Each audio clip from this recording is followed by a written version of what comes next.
Yo! Ako si Zaki at eto na naman ang panibagong episode ng Zaki Reacts. Ang papanoorin natin ngayon ay Casper vs. C-Rhyme. Naganap ito nung zoning. Kaya yon, simulan na natin. Si Casper pinili na mauna, si C-Rhyme. Pahinga natin, una para tigtalong minuto dapat, zoning 18. C-Rhyme. Boss, bago ako magsimula, pasapak muna to para matanggal sakit mo. Game! Ilang na. Nilait niya motor ni Wanlay. Honda Kick, disipa, ganun niya inangasan. Yung motor mo nga may rosaryo eh. Ano yun? Para umandar, dasal na yung kailangan. Nakasan... Unang punchline, unang linya, set agad ng tone. Parang nag-set agad siya ng tone. Parang ang bilis lang. Gets mo na kung anong...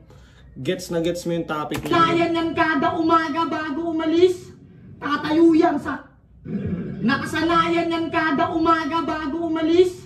Tatayo yan sa harap ng motor niya. Sabay sasabihin, gumana ka na please. Kaya itong si Pards sa kanyang work, panay late yung atraso. Kasi yung motor niyan, bago mag-start, pa-out na siya ng trabaho. Sa Facebook, panay daing na sirain na daw kanyang motor. Baka yung maintenance na kailangan mo dyan gawin, yung may reseta na ng doktor. Karma na yan. Kasi wagastot madalas pag nag-angas. Niyayabangan pati ang kas. Yung motor niya daw walang kaparehas. Kaya pala kasi diesel yung gas. Bakit na mas mausok pa sa pabrika? Ito pa yung mula sa walang motor.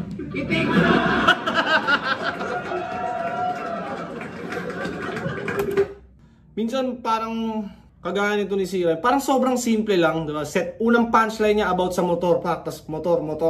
Tapos nagbibuild siya ng momentum about dun sa isang topic lang, isang angle lang, motor ni Casper, na sobrang simple pero parang napaka-effective, napaka-linaw.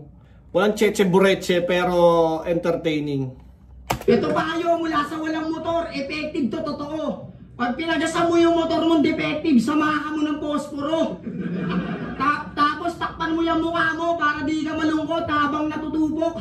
Kasi wala nang masasakit pang makita na yung motor mong paso nasusunog. Pero kahit kamote yan na rider, mautak. Yung QR ng Gcash, nilagay niya sa plaka. Para i-scanning na lang daw pag nadisgrasya sa kalsada.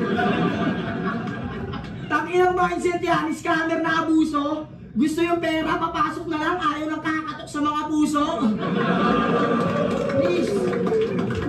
Pero di siya pinadok. Overthink kita ha. O yung kabog ng dibdib mo, pinapalakas. What if habang nabanat ka dito yung motor mo, hinahatak na sa labas? Yun na yung motor pa rin. Pero Brad, huwag kang sasali ng geng-geng moto club. Baka sa kalagitnaan ng pagmamotovlog yung leg mo mapagkamalang monopod.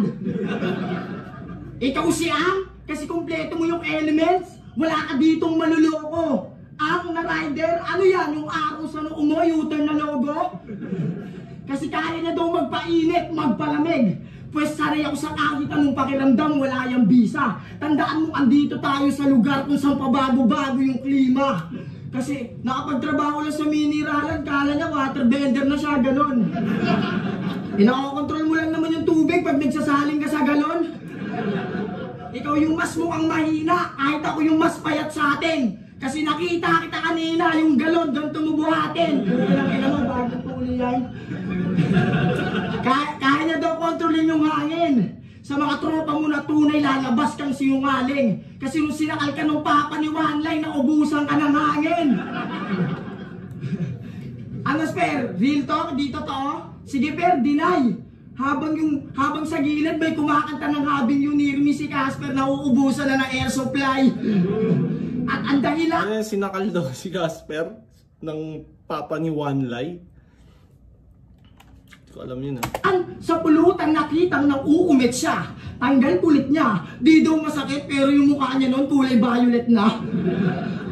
Sabi niya, ang daya nila, wala man lang umawat o kahit sumita. Si Gago naging dayonela na kailangan ng oksihina kasi di na makahinga. Diba, pumiyok? Ganun kayo, sinakal ka, pumiyok ka rin eh. Ako diba, at pumiyok, ganun ka, sinakal ka, hindi makahinga. Tang-inan to, freestyle na lang.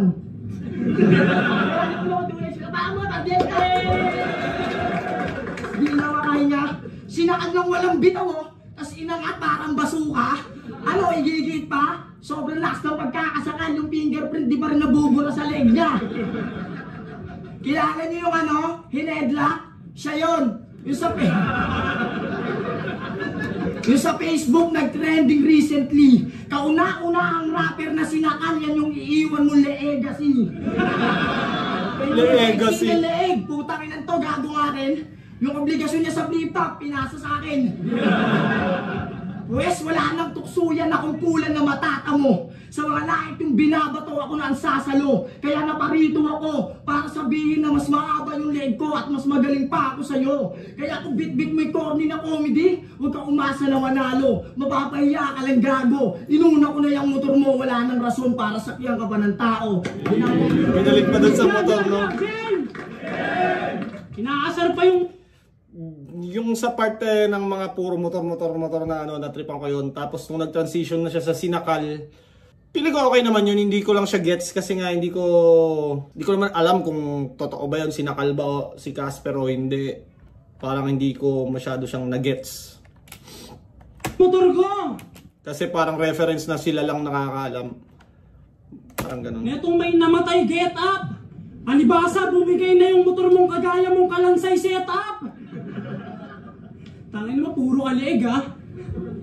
Yo, game! Ngayong nasa ring, ine-expect nyo ba yung next fight? Sorry, di ako yung susunod. Ikaw bahala kung puro leeg tama. Sige, makinig ka sa mga umuudyok. Pero di ko nakasalanan kung yung mga hurado di na dyan mabilib o tumutok. Kasi mga desperado lang naman yung sa leeg sumusuntok. Kaya nga ang gulo na. Desperado lang naman yung mga sa leeg sumusuntok. Di ko nakasalanan kung yung mga hurado di na dyan mabilib o tumutok. Kasi mga desperado lang naman yung sa leeg sumusuntok. Kaya nga ang gulo na yan, sa'yo na yan. Kung gusto mo tawain, saan tatawanan ng madla. Pero kung sasabihin mo mahaba leeg ko, tas ganyan yung sa'yo, nakakatawa ka na. Kaya dyan, basag yung mga leeg mo. Kaya dyan na lang tayo sa pangalan mo, tol. Inangle yung leeg niya, sa leeg sumusuntok. Okay. Si Rhyme, wag mo nga kaming aningin. Pinag-iwalay mo pa yung basa, halata namang gumagawa ka ng krimen. Karumal-dumal, kung titingnan yung mukha niyan, dun pa lang alam nyo nang crime mas tugma dyan. May nasalubong tong pulis. Dahil yung bigkas ng pangalan, hirap pulaan. Sinabitan na lang siya ng name tag, nakalagay, wag tularan. Tinokhang na pala, oh.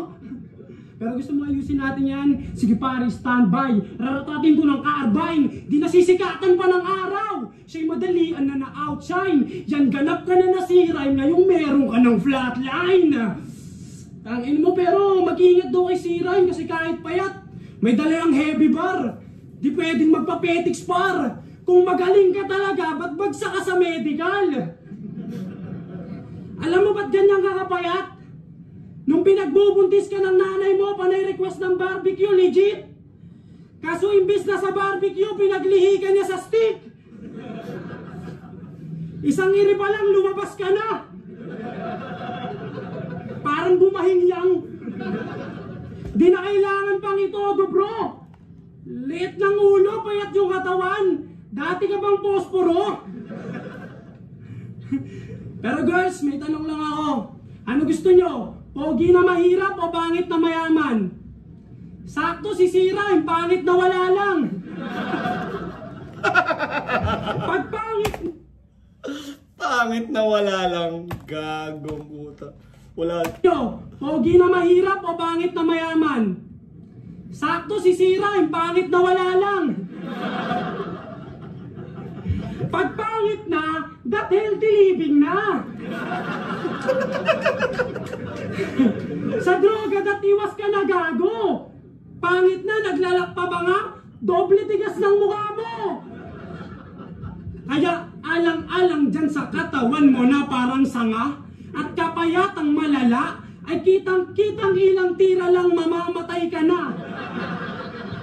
Ire-remind lang kita bago maputol hininga na ang rule number 1, mag-multivitamins ka nga.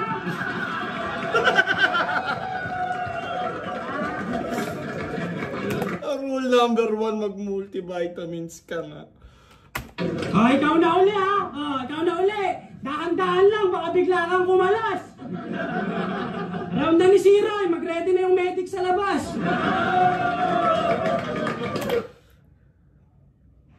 Round 1, parang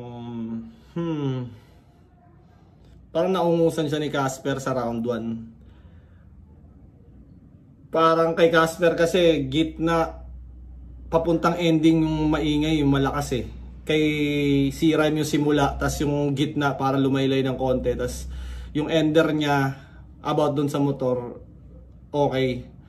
Pero kay Casper sakto, yung haba ng rounds 2.5. Parang hirap sukatin eh, no, kung sinong ano. Kumbaga parehas naman silang nakapukol eh.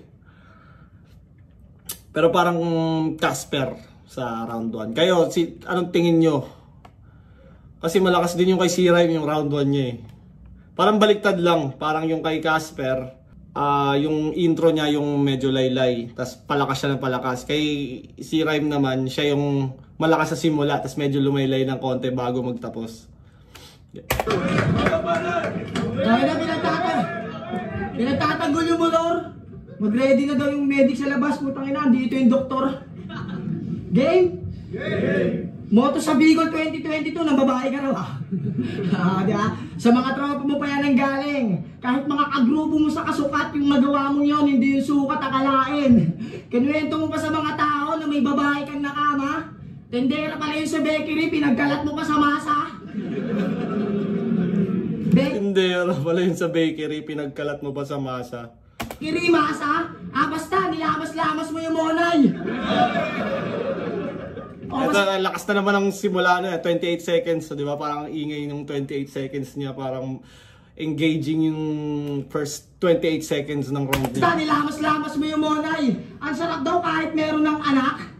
Nung dinog style ni Gago, bangis na bangis. Kaya pala angat, kakatapos lang dumuti nung Inday, pawis na pawis. Pero change topic na, baka magalit si Rain. Pag-usapan na lang natin yung galing mo sa basketball. Sabi ni Harlem, ganito ka daw lumaya pa. Talagang mahaba pa yung medyas, talagang player yung get up. Makikita nyo sa video, ball handler, galing mag-set up. Kinross overa niya si Anigma, spin move kay Kuya Dennis, sabay tumira siya ng stepmom. Putang ina mo.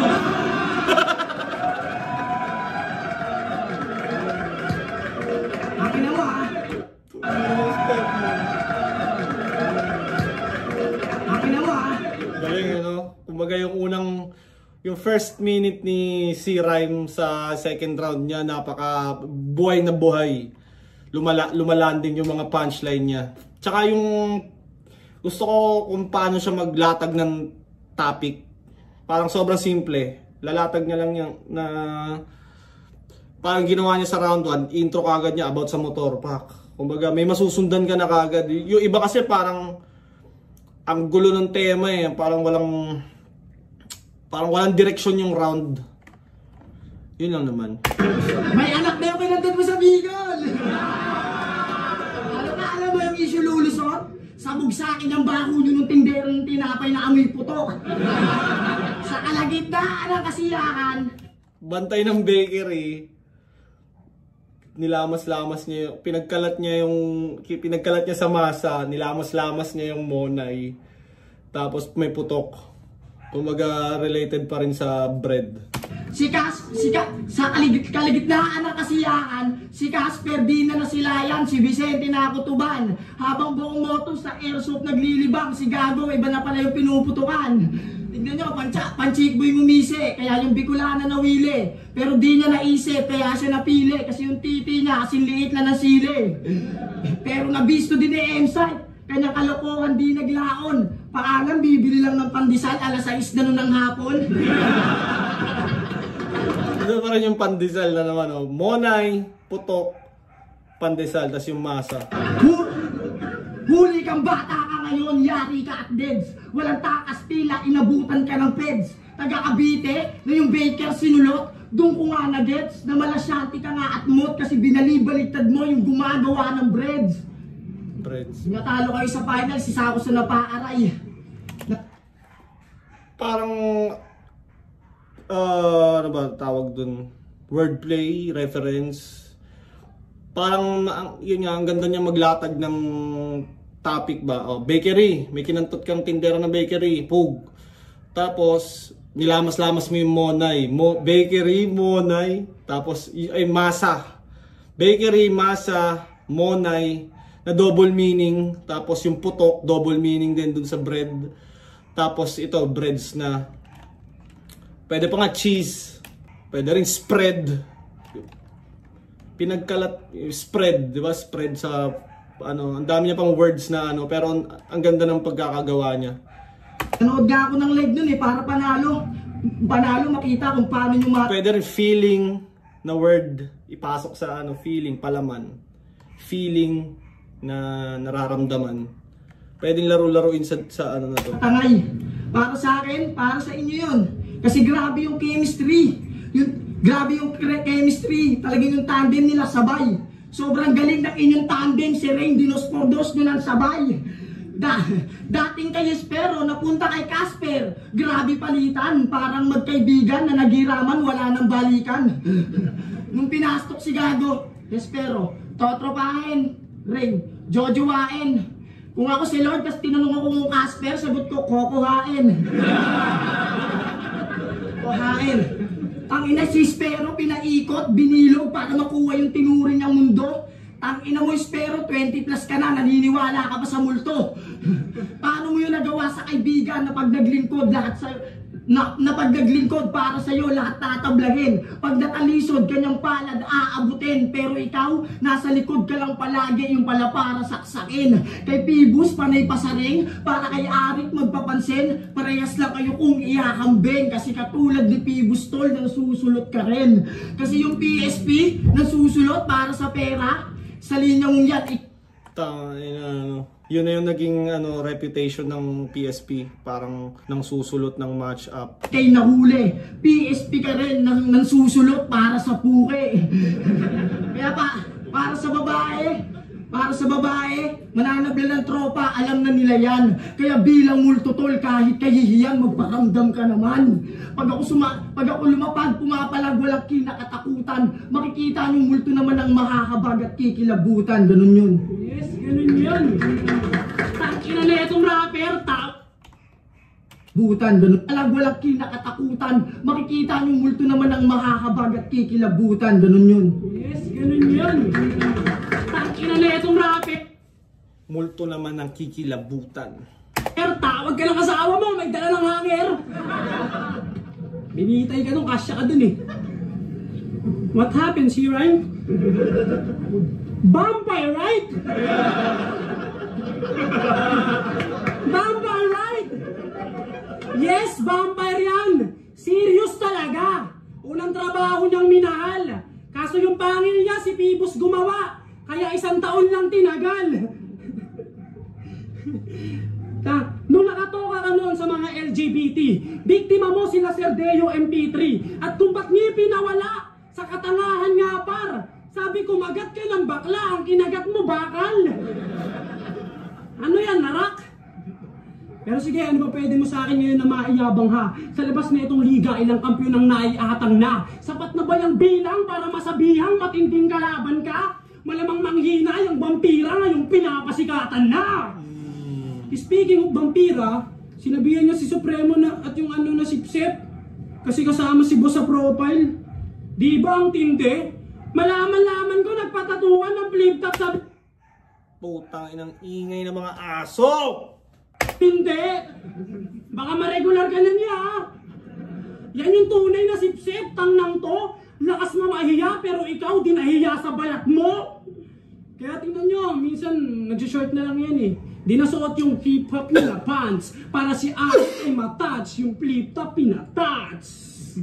Kaya sino mas kadiri ha? Sino mas nagbibida? Alam niya kasing di siya tatatak sa flip-top, kaya flip-top na lang ang tinatak niya sa sarili niya.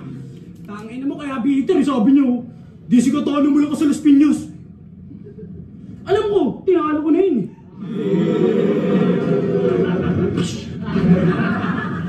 Ganda ng speaking of tinalo ni Casper si Katana. Napanood ko yung battle na yun. Although hindi ganun ka parang super A-game si si Katana. Ang ganda ng pagka-breakdown ni Casper, no? Pero alam nga namang ikaw, imbis matuwa sa kalugar, mas naging toxic aber. Kaya nung nasabi kong siya stick, may mas bullshit pa men. Tumatalo ng kalugar, siya naging toothpick na rin.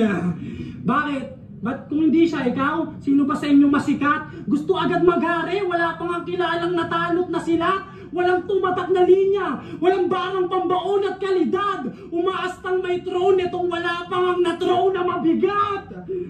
Tangina mo, tagalas. Umaastang may trono, itong wala pang nababatong mabigat. Nilaro niya yung throne sa throw. Throw na mabigat. Pinyas ako! Tapat kulinis ko! Yan ang lagi niyang bitbit. Katana, islakwan, ito. Wala ring nagawa lintik. Kaya paano naging legit? Kung yung mga nakatapat kong Las Piñero, di ako nagawa na maligpit. Ha! Kaya, sino bang inyong kalugar? Ubusin ko na rin par! Pagtapos ko sa'yo, sunod na yung mga bilyar! Fuck you, bilyar! Galit na. Kayo sa round 2, para sa akin parang C-Rhyme yung round 2. Mas malinaw na C-Rhyme. Mas malakas yung round ni C-Rhyme kaysa kay Casper sa round 2. Parang yung mga moments ni Casper nung round 2 medyo late. Konti. Galit, ayaw magpahupa siya. Tangina, di ka kukunin ni Bilyar kahit amoy lupa ka.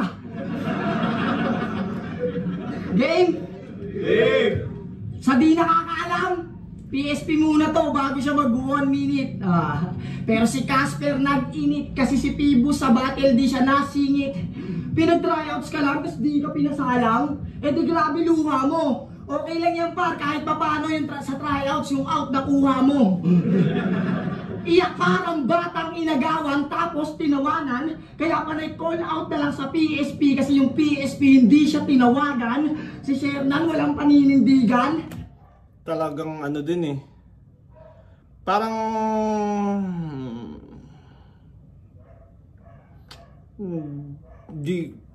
hindi rin natuloy yung mga yung mga rookies. Akala ko yung PSP magbi-build up din sila ng mga rookies.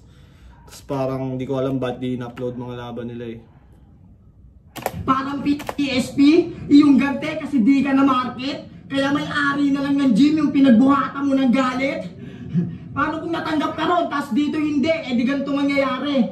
Sa PSP na lang ako kasi sa flip top yung tip, wala pa sa kalahati. Huwag kang maghugas kamay, alam kong hudas kamay, wala kang matatago. Handa kang manira ng 1 liga para sa palakpakan ng mga tao. Mahiya ka sa mga kuya natin na galing dito, na tumatawid doon para magtanghal. Pero bumabalik pa rin para ipakita itong flip top ay mahal. Pag bumatil sa PSP, nakokontrol ng pera. Sino ba may ayaw ng pera? Ba't grabe talak mo? Sige nga, pag nabundis mo si Rainbars at jokes, ipakain mo sa anak mo. Kaya kung yan ang paraan, para kay Anigma magpalakas. Parang timing din kasi yung PSP na post-pandemic.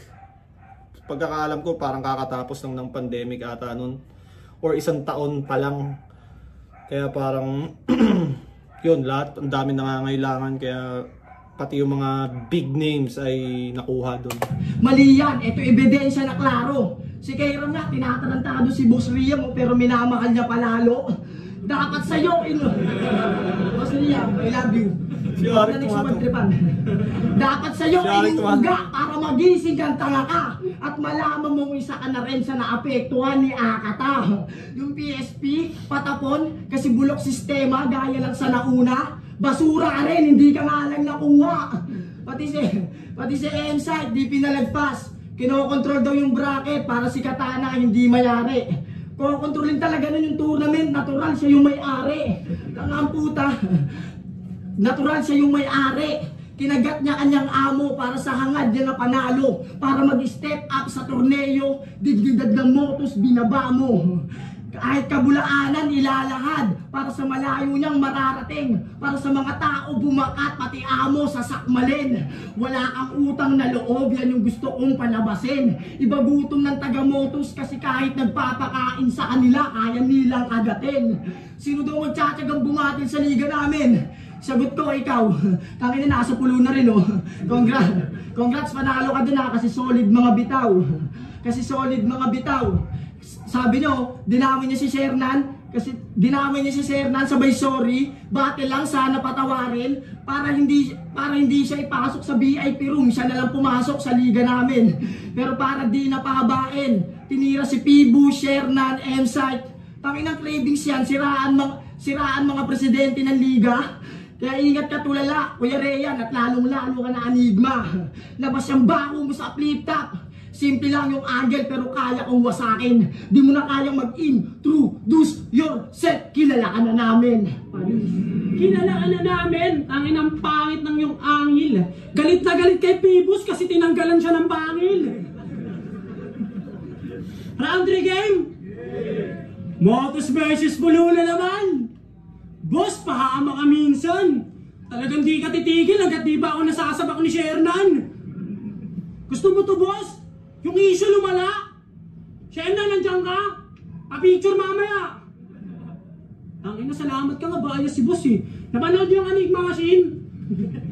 Halatang nagpipigil pa siya sabihin na sobrang galing. Mr. Uninvited pero kitang ang lakas ng dating. Salamat ka, inaasar niya pa ako. Pinartidahan ka pa niyan. Kasi kung puro sasabihin niya lang lakas ko, baka panghinaan ka na lang. Kasi pag Motos versus Pulo, matik na yan, di kayo higit sa amin. At kahit gano'n ka kalagkit, di ka didikit sa akin. Kasi sabi niya, ano naman daw kung Pulo baho? At least kay Arik, Hindi ko alam tong ano nila na pag Pulo baho, di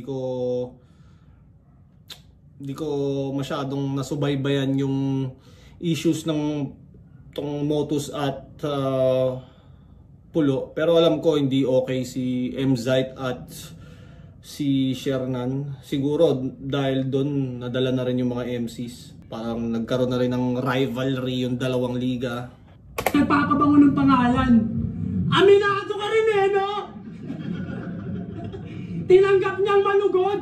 Alam mo ba nasabi ni Sinyo yung Pulo baho? Ikaw una niyang napanood. Kasi unang champion ng Pulo, unang representante, may tira ho. Kaso sa daming masasamang nasasabi, nakakahiya na lang ibida to. Paanong di papangit yung imahe kang tumukha ng liga nyo? Nadadamay sa'yo lahat. Kaya ito nang yung huling sampa. Kasi yung iba papunta pa lang, ikaw amoy uwian na. Anong pinapalala ko yung Motos versus Pulo na away? Gago ka ba? Sa mga di nakakaalam, may mga, una pa lang, may mga simpleng tira na kayo sa liga namin, mga bitter. Tangan ninyo, di nagre-rebat, nung ka sa Motos. Isa lang tunog, puro papiler. Tas nung gumanti ako kay Andros, biglang sa akin yung sisi. Naglabas lang naman ang gigil. Bakit? Masakit ba tamaan ng balang? Kayo mismo yung nag-trigger? Tanginan to. Masakit ba tamaan ng balang kayo mismo nag-trigger? Kayo mismo yung nag-trigger. Pinalala ko na yung away. Di ko yan inaamin. Kayo unang namato, tas di kayang sumalo. Bigla na lang naging iyakin. Di ko ginatungan yung apoy. Tinaas ko lang sulo ng liga namin.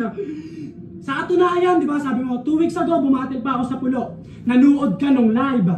Bata ni M-Site na sa liga ni Sherna naglakas loob na sumuway. Ang punto ko dun ay, ako pa mismo tumawid dun sa nasunog na tulay. Laban mo kay Supremo, di ba sabi mo mga ahas kami? Kasi ayaw namin mabuuli yung SM. Kanyang tinakil Brad. Para ang dating kami yung masama. At mas savage part, ulul ginamit mo lang yung SM bilang advantage card. Kaya pangalawang taga-Pulong inalisan ng danga. SM Shernan M-Zite. Di nakaporma tong ulol, panis mga yan, kaya kung meron mang sunod, yung may karisma naman. Time, 2 minuto lang, pukin ang ina ko. Dikit na dikit lang sa third round, pero parang yung third round medyo siguro 9-10 Casper. Parang lumamang siya ng konti, tapos highlight yung mga punchlines. Pero maganda tong laban na to, sobra. Parehas napakahusay, entertaining. Siguro mga ilang battle pa nila sa flip top, sila naman yung mga mga sobrang kumbaga magdadala ng mga next na taon. Anyways, kung umabot ka pa sa parte ng video na to, maraming salamat. Shoutout sa Crown Manila. Pray for us ni St. Ice. Bilhin nyo to habang fresh pa, bagong nila to bagong product ni St. Ice. At yon, hanggang dito na lang. Bye-bye!